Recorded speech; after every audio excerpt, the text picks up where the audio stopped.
Have you ever heard a house sigh? I have. It wasn't a creak in the floorboards or the wind whistling through a crack. It was the heavy, suffocating silence that fell after the storm. For a little girl named Ria, this silence was the soundtrack of her evenings. Ria hated evenings. Not because of homework or bedtime, but because that's when her parents argued. It was never about one big thing. It was 1,000 little things, like grains of sand, that built up into a mountain of anger. A forgotten grocery item could become a battle. A misplaced set of keys could ignite a war of words. The fights would escalate, voices rising like thunder, until a door would slam, shaking the whole house. And then the silence. A silence so thick, Ria felt she could touch it. In those moments, she would retreat to her room, her sanctuary.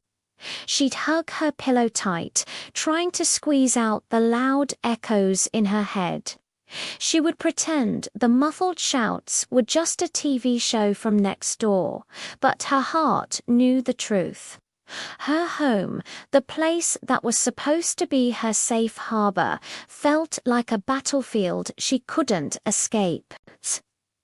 The air was always tense, like a string pulled too tight, ready to snap at any moment.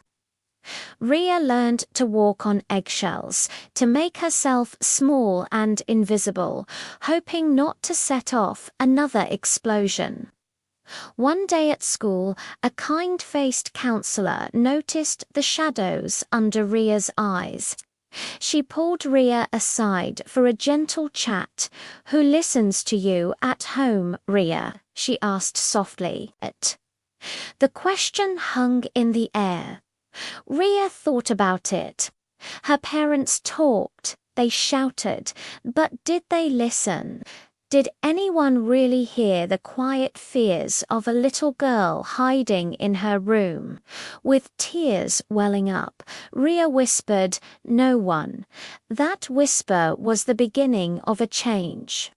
The counselor didn't offer easy answers. Instead, she gave Ria a piece of paper and a pen. Maybe, she suggested, you could help them listen with the counselor's help. Ria found the words she couldn't speak. She wrote a letter, pouring her small, heavy heart onto the page.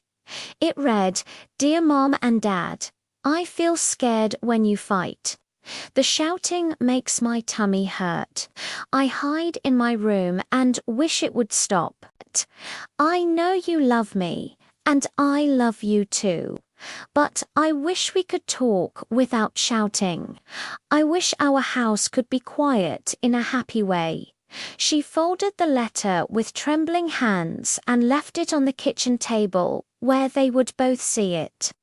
When her parents found the letter, the words hit them harder than any slammed door. They read it, and then they read it again. For the first time, they saw their conflict not through their own anger, but through the terrified eyes of their child.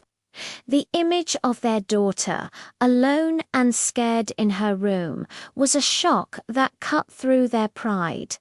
They hadn't realized they were so caught up in being right, they had completely forgotten what was truly important.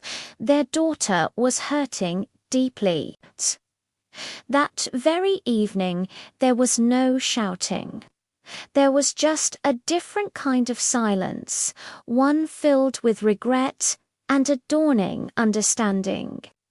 They looked at each other, really looked at each other, and saw not an adversary, but a partner. The letter was a wake-up call they couldn't ignore. They agreed, together, that something had to change. They decided to see a family counselor. In counseling, they didn't just talk about their problems, they learned a new language. The language of listening. They learned to pause before reacting, to take a breath instead of firing back a sharp reply. They practiced speaking softly, even when they were upset. They discovered that it was more important to be kind than to be right. That winning an argument meant losing a piece of their family's peace. It was hard work. Years of bad habits weren't easy to break, but they kept trying, for Ria. Slowly, the atmosphere in the house began to shift. The constant tension eased. Laughter started to trickle back into the empty spaces. Ria stopped dreading the evenings. The house still wasn't perfect, no house is. There were still disagreements, but they were handled with quiet conversations, not with roaring fights. The doors stayed on their hinges. The house had forgotten how to listen, but Ria's brave little letter reminded it. It taught everyone that a home isn't built with perfect days, but with the willingness to repair the broken parts. To listen with open hearts and to choose love over anger. Children need peace more than they need perfection, because when a family finally learns to listen, everyone, from the smallest to the biggest, begins to heal. If this story resonates with you, or if you know a family that might be struggling, please remember that help is available. Talking to a family counselor or a mental health professional can make all the difference. You are not alone. Thank you for listening. If you found this story meaningful, please like, share, and subscribe for more content that matters.